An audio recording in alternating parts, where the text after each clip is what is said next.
Right now we're in a fake smile. So just to let you know, this isn't real.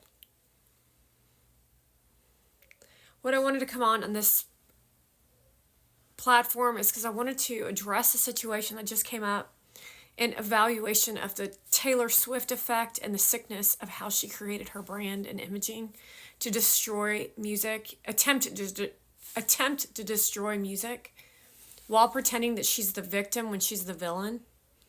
When she thought she was going to do one thing, then another thing happened, and then still another thing happened. And it's what she calls the game.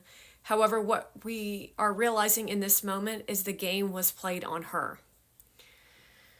We all want to take very prominent awareness in that women in every context of discussion are mentally ill at this time. And so if I refer to someone like J-Lo, it's not to make her a hero, but just to bring awareness around a collaborative move. But also it brings education to individuals like Luke Bryan in discussion for you to evolve in awareness and how she did it, as in we will never allow this to happen again.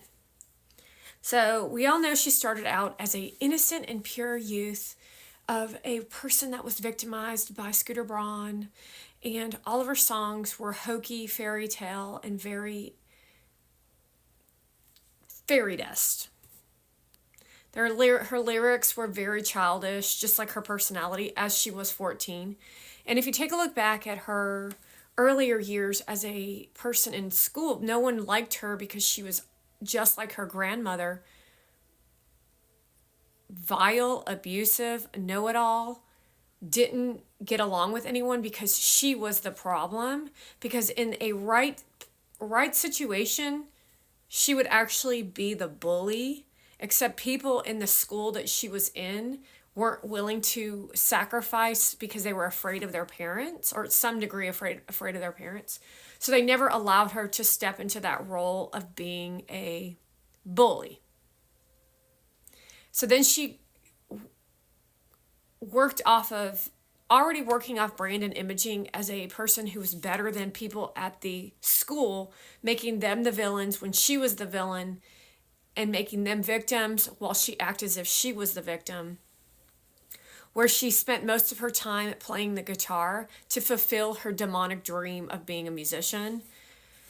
And it evolves into using Tim McGraw, as that was one of her very first singles that went viral, to bring awareness into how she jumped off of Tim McGraw to become well known. So never once in her career, her life, was she a independent person working off talent. She just chased a carrot with no grounded sensation of creativity. It was all, well, do you think somebody else would like that? Well, do they like that? Does it sound like somebody would like that?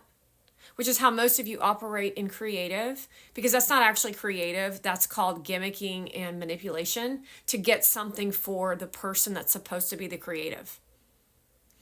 It further carries on to where she then, we'll just skip ahead to where she then does a brand deal with Kim Kardashian to then try to get more awareness around her music at the MTV Music Awards, where she was gifted, based on the way the market was evolving, into a free award, when that award for that particular album actually did in that instant belong to Beyonce, because the level of education, the age, the power, the ballads, the foundation of that particular album was the winning Oscar, which started the trajectory of the end of music.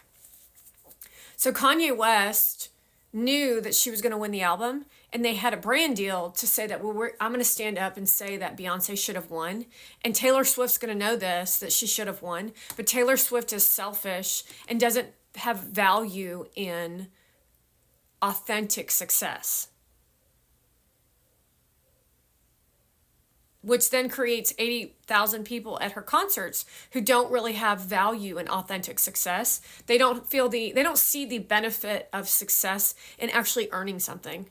They all worked in this Pennsylvania Amish weakness status of being an American, where they actually just become the bullies with being sweet and living some weird soft skill life of what they call kindness. It's like the dumbest shit I've ever heard. It's seen. It's not in any situation are kind skills and soft skills how we survive in America, yet they used it as a business tactic to promote business.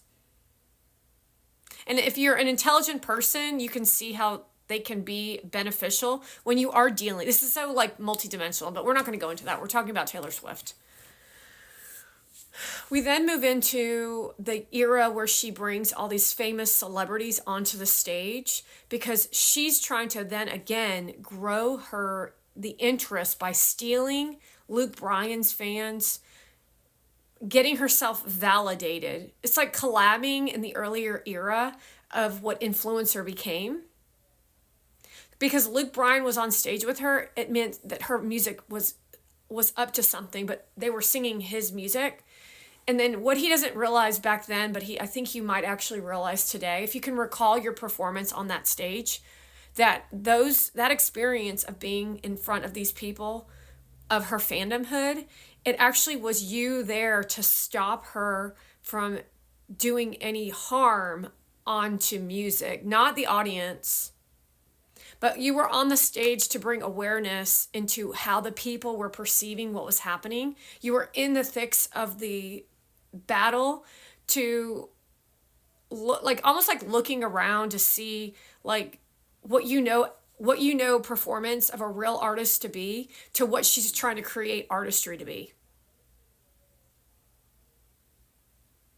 Then you want to add in the lining of all the men that she supposedly dated, but she never dated any of those people.